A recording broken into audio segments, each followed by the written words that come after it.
Hi, I am Allie Camilletti, and you are listening to Snack Leadership. I will be talking about everything leadership, broken down into bite-sized pieces. You will hear what different leadership skills look like in organizations and how they can rise teams up or take them down. I help leaders build resilience and improve performance by bringing awareness to opportunity behaviors in my business. Spark your mindset. I provide leadership and sales coaching, as well as team building and guest speaking. My hope is for you to feel inspiration and to create a spark in your mindset.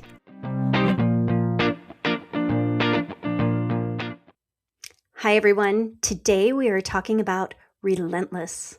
Relentless is the unwavering commitment to push forward despite obstacles, setbacks, and fatigue, refusing to let circumstances dictate your pace or purpose. It's not about being ruthless or burning out your team, but about maintaining a steady, determined focus on what matters most until the work is done and the vision is realized. Sean Patton is an executive coach at Novus Global, leadership speaker, and host of No Limit Leadership Podcast. He helps leaders break through limitations by developing mindset, clarity, and personal accountability. As the author of A Warrior's Mindset, The 6 Keys to Greatness, Sean brings a practical and empowering approach to leadership, challenging individuals to lead with purpose, resilience, and confidence. Sean, I'm so excited for our conversation today. Thank you for taking the time. Absolutely. Thank you so much. I'm excited to be here. Okay, so I kind of want to clarify for listeners because a few months ago I covered perseverance. And I feel like people that really maybe don't dig into the work like we do might confuse the two and be like, oh, this is similar. But how do you think they are different? Yeah, great question. So when I think of perseverance, perseverance is a trait that can be developed generally, and this I'm going to get nerdy and science on you here, generally through stress inoculation. So this is something we used in special operations on the military. It's the same thing we use to get over arachnophobia and fear of heights, and also body adaptation for athletes and everything in between. So everyone has a stress inoculation curve, or they call it the Yerkes-Dodson curve. It was developed in the early 1900s. That just shows when we're under not enough stress or stimulus or arousal, our performance goes down, right? It's like the summertime blues, the high school kid hanging out, kicking rocks in the cul-de-sac in the summer with nothing going on. Like, he's not performing optimally in his life, right? And then we get a little more stress. We're put under a little more stress, arousal, whatever you want to call it. And as we get a little more of that on us, our performance starts to go up, right? Our performance continues to go up. And then at some point, if there's too much stress on us, too much pressure, too much newness, if we're trying to do too many new tasks, all those things, then our performance starts to dip and we get overwhelmed and our performance goes down. So that's just like how human beings respond to things. Yeah. And so with perseverance, to me, that is a skill that you develop. So what you do is you put yourself under just past your comfort zone of where you're optimally performing. And that could be like a new task you're doing. You're not going to say, well, I've never played an instrument, so now I'm going to compose a symphony. Like, that would be a crazy thing to do. But you could say, well, I play an instrument, I'm going to start another one, or I'm going to push myself to play something harder. And then eventually that you get frustrated and you would miss notes and you would mess up, and that would be frustrating. And the same thing happens in business and leadership. It gets frustrating. It's a little outside our comfort zone, but then eventually we adapt, and that becomes our new normal. And so to me, that's what perseverance is about. Perseverance is more about like creating resilience to push through, more and more complex tasks, and under more and more stress, we still perform. Love it. Great. Yeah. And so relentless, I guess we double wrestle. So to me, relentless is about like a commitment to something, and having that. And in our work, I loved you actually use the term vision when you were introducing this topic, and that's everything. So to me, it's about creating a vision. In our firm, we talk about creating a vision that is thrilling enough to be worth the pain of transformation. And so relentless is about like, I'm staying focused and I'm tackling something that gives me energy, something usually that's bigger than myself, And that gives us enough energy. So we could be relentless toward anything, and it's sort of amoral, right? Like we could be relentless toward a goal to make as much money as possible, regardless of who we hurt. Like you could, relentless is not necessarily you're doing anything ethically right or wrong. It's just like a persistence Mm-hmm. toward some vision you have. My argument would be that the healthiest and most energetic version of that is to create a vision that is thrilling and one that is fulfilling. And to me, the definition of that is it has to be bigger than yourself. You're seeking Yeah. a a noble purpose greater than yourself, Yeah. and you're able to make decisions about what you do and what you don't do and how you give up your time and energy consistently toward that one thing. Yeah. As you're saying that, and what I'm thinking is like, what am I relentless about? And we were talking before about parenting, and it is to have a solid human be on this earth. Mm-hmm. That is what I am the most relentless about. Absolutely. And to your point, like, and so because of that, there's things that maybe you would enjoy, or things that would bring you, happiness or wealth or whatever else that you're going to say no to. And Yeah. so I think relentlessness is about that pursuit of one thing, but it's also about like a focus and Mhm. being so clear on that vision that it makes it easier to what to say yes and no to. You know, when I have a client that's struggling with decision making, like what's the right thing to do? Do I do this? Do I do this? Which way should my business go? Should I say yes to this? Like, where should I spend time? That sort of thing. To me, that's if that is a hard decision for you, to me that is a vision issue. Like you haven't gotten clear on your vision and outcomes you're trying to accomplish, because if you're really committed to vision, if you're relentless toward that vision, then it's not a matter of like, is this a good decision or a bad decision, whether that's like Yeah. business wise or ethically or morally. Like honestly, none of that matters. It becomes binary. Is this Yeah. aligned with my vision, or is it not aligned with my vision? And it, and if if you want to do something that's not aligned with your vision, we need to relook vision. So it really just comes Absolutely. back to the vision that we're relentlessly pursuing, and it adds so much clarity to your life if you slow down and take time to get clear on what is the vision that you're chasing. It's so great. Okay. Let's go back to you a little bit and let's talk about something you've learned about yourself lately. Mm. I'll tell you my struggle personally that I'm like in the throes of and sort of wrestling with is two words, which is contentment and complacency, Hmm. and how they play together. And I think for a lot of people, like you mentioned in this work, that are some wherever stage you're at, that you're tackling mindfulness, enlightenment, happiness, whatever you want to call it, like you're doing work on yourself.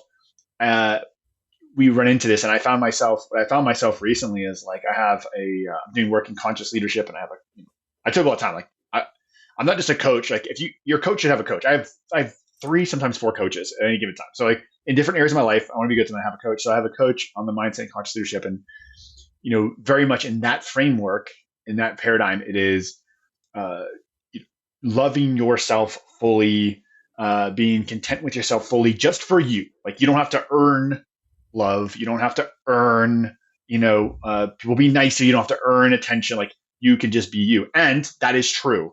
And if you take that to the extreme, or I take that extreme of like, what I'm not happy is being like, I'm fine. Look, I have all the things. I have a roof over my head. I'm happy. My life's fine. I'm going to sit on the couch while the world burns and not feel some responsibility to do something. Like that's not okay with me. Yeah. And so if you can get into that world some, right? You can get into so much of that. Look, I'm only going to control what I can control, and I'm fine, and I have enough to eat, and I have enough things. So like, therefore, I'm just going to sit in this. And I'm not sure if that's great for the world. Like, I'm not sure if that's also that fulfilling, honestly. Yeah. And so we have to be striving. So we talk about relentlessness, but be striving towards something that's noble cause greater than ourselves. But are we doing that from lack? Are we doing that from scarcity? And so what I have learned about myself is that I over intellectualize things. And so if I get in my head around these things, and even like, am I aligned with vision or not? I can sort of make a reason or an excuse or a rationale for about anything. And I can run myself in circles and get really mixed up. And so, what has been sort of against maybe old ways of thinking, while logic and rationale and intellectualism are super important. And what I've come to at this point in my life is instead of asking myself, what do I think about a decision? I start asking myself, what do I feel about a decision? Yeah.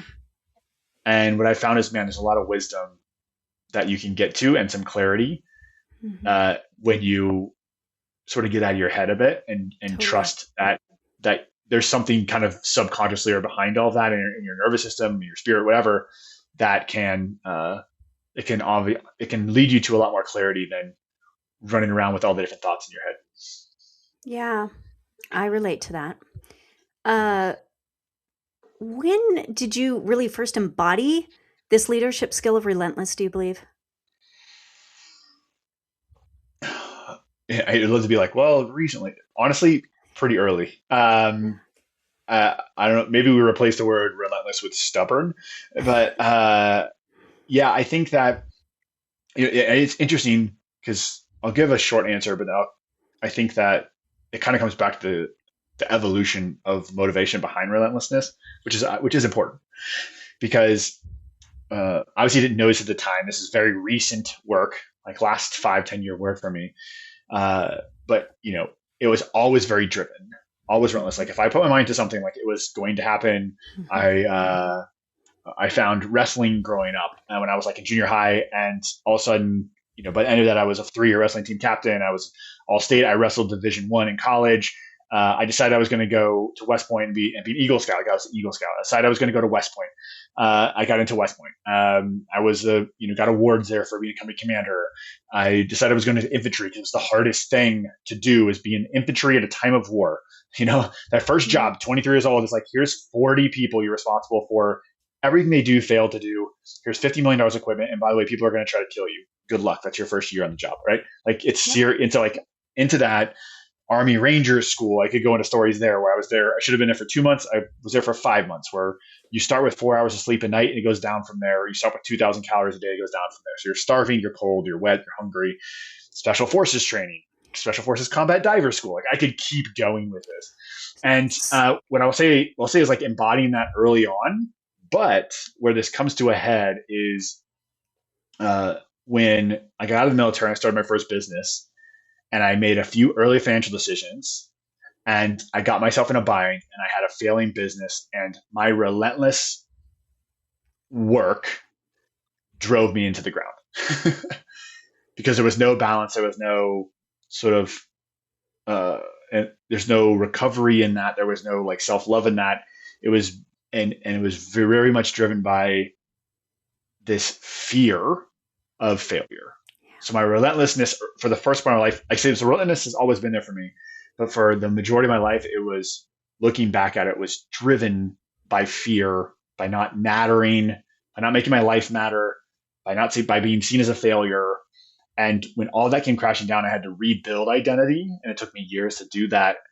And so now I have relentlessness, but it is so much more resilient because what I have made the shift underneath the relentlessness is a shift from a drive of fear to a drive of love. I think that's fabulous. Do you know where that relentlessness came from early on in your childhood? So I was raised by a single mom in a small town in Kansas, and with no financial or otherwise help from my biological father. And so, single mom in the 80s, statistically, I would way more likely to go to prison than end up at West Point, like statistically, But raised me, worked full time as a waitress and bartender to put herself through undergrad and grad school to become a school psychologist to work with special needs kids, so she could also then have summers off to hang out with me and be a parent. And when you see someone do that as a child, what I tell people is like, to me, like mediocrity was no longer an option. Yeah. Yeah. And so I think that was very much instilled in me from that age that like I felt a deep sense just watching that happen and watching her go through that, um, and watching her go through that to be able to parent and love on me and be there.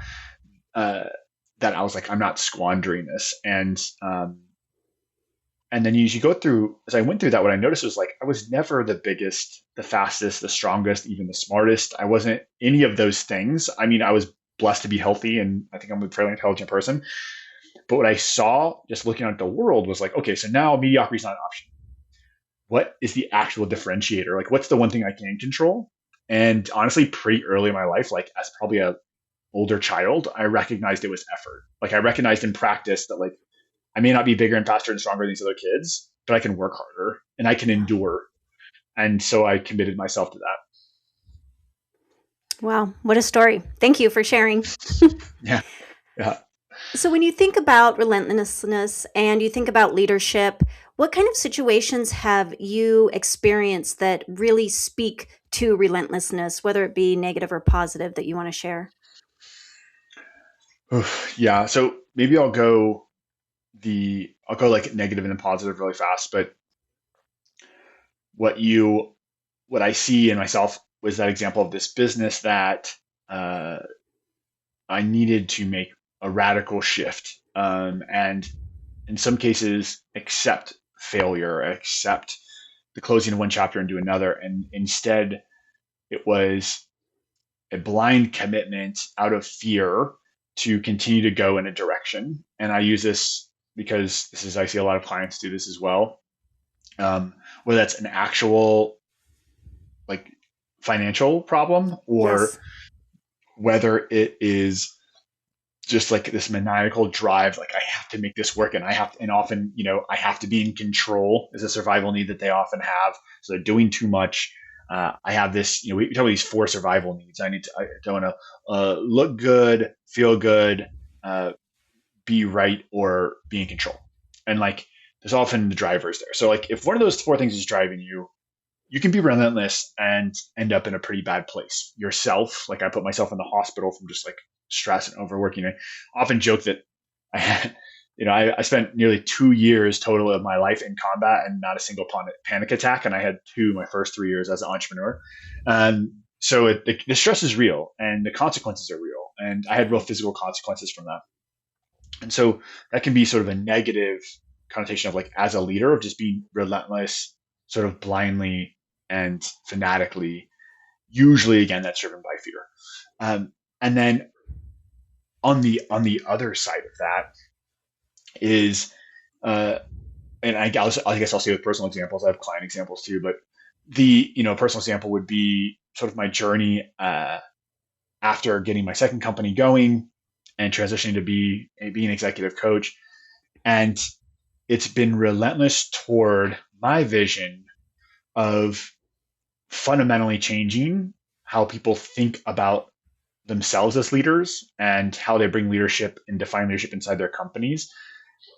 But I'm relentless toward that effort, but toward the problem, we'll call it, but Yeah. not relentless or maniacal in this actual solution. So there's been so many evolutions of and giving myself permission to develop and explore and transform and let parts of me die to let other things come up and like let this like metamorphosis continue to happen in a much more freeing way than I wouldn't have been able to do before with a different mindset. And so that looked like who I was serving, that looked like how I was serving them, and that has really brought me to a place now of going from being a solopreneur for 6 years as a coach to joining Novus Global, the firm you mentioned, and embracing being part of a team.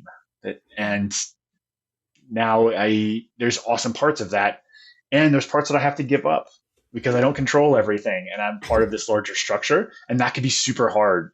When I literally outside of the military never had a W-2 job, so like even though I still own my own practice inside the firm, it's not all my stuff. And so it's been like a letting go and a release that at first I like resisted, but I realized in terms of relentlessness, like there was parts of that that weren't serving the larger vision. So letting go of that and embracing and learning has been huge in my ability to be relentless and have that relentlessness grow energy in me and not deplete energy in me. Yeah, yeah. Great examples. Great examples. So, why don't you share with us one of your favorite mentors? Mm. So I would say one of my favorite mentors is my longtime business coach I've worked with for almost 7 years. His name's John Michael Morgan. And what I love about him is that from like a business tactical, he's like a branding expert. Like literally has a best-selling book in branding. So he's worked with Disney and the other firms. I'm like, so he when it comes to business and marketing and branding, he is a technical and tactical expert. But what he quickly realized was that it was the mindset and the person that is the limiting variable and the success in all of those. And so he was really, I would say, I actually have like my conscious leadership coach who's probably taken me deeper. My coaches at Novus Global have probably taken me somewhere deeper, but I'm really grateful because he was really the first one that instilled in me like income improvement follows self improvement. And he was the first one to like really hammer that. I think before that, it was so much more just like do the work and often do the hardest work possible. And then your development will just like, you're sort of just trusting like it'll happen because you're doing a lot as opposed to being a bit of a shift of like, no, no, no, focus on who you're becoming and who you want to become as a human. And then the work will come from that. And that was like a huge shift for Yeah, it's very true. How about a quote? me. Stay in love with the process. Hmm. Life is nothing but a process. Yeah. Like that's like there's no winning life in Mm-hmm. the sense like you're not getting anywhere. All of this is just a process, and Mm-hmm. I do think when it comes to relentlessness, process over outcome is where you have to live, um, because otherwise you will burn out. Yeah. You'll be on this wave of success and failure instead of looking at all of that as just like no, it's just part of the process. Um, you know, and when you do that, you stay in love with the process, just really stay in love with the process of everything because it's all just data to get better.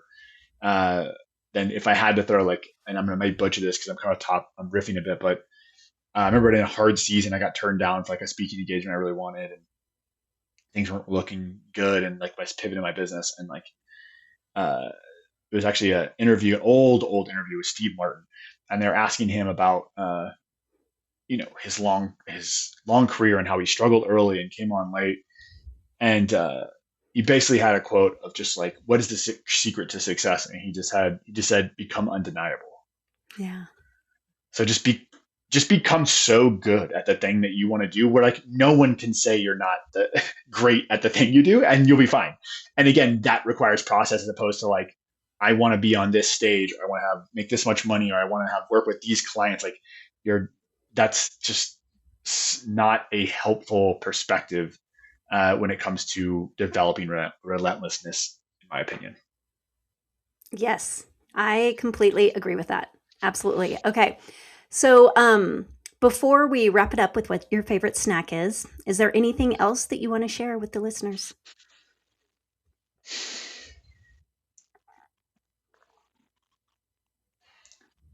If anything, I would just pull it back to making sure that you're giving time to crafting and thinking about vision. Like slow down, just slow down. Like Hmm. I guarantee you, whoever I'm talking to right now, you're going too fast. Slow down, Absolutely. Hmm. slow down, and actually get an idea. Like, and that was one. I think that was one real benefit that maybe people wouldn't think about from my time in the military, especially my time in special operations.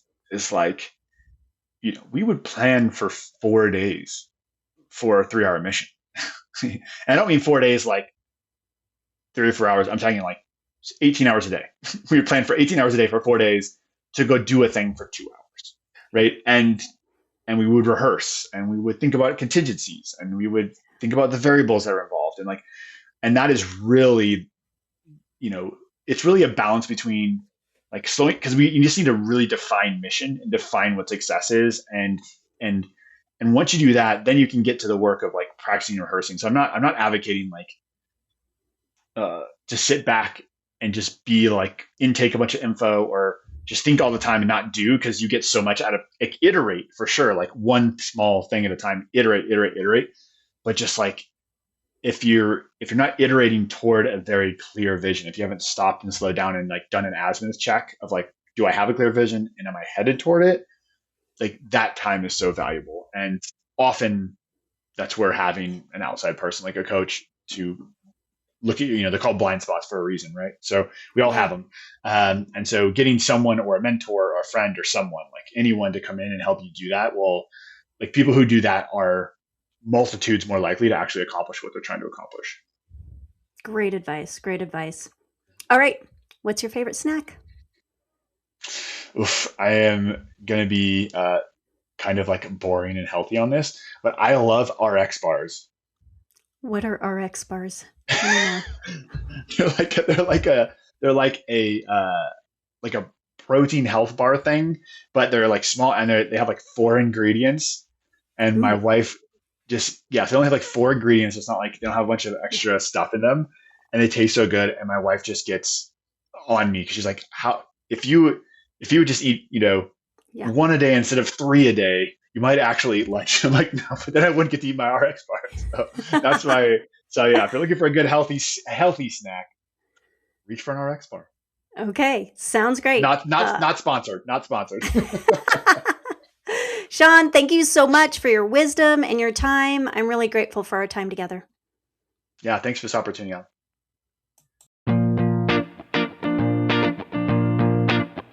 Thank you for tuning in to Snack Leadership. I hope you felt inspiration, motivation, and felt your mindset spark. Snack Leadership is recorded and produced by myself, Ali Camilletti, and music by Shireen Amini.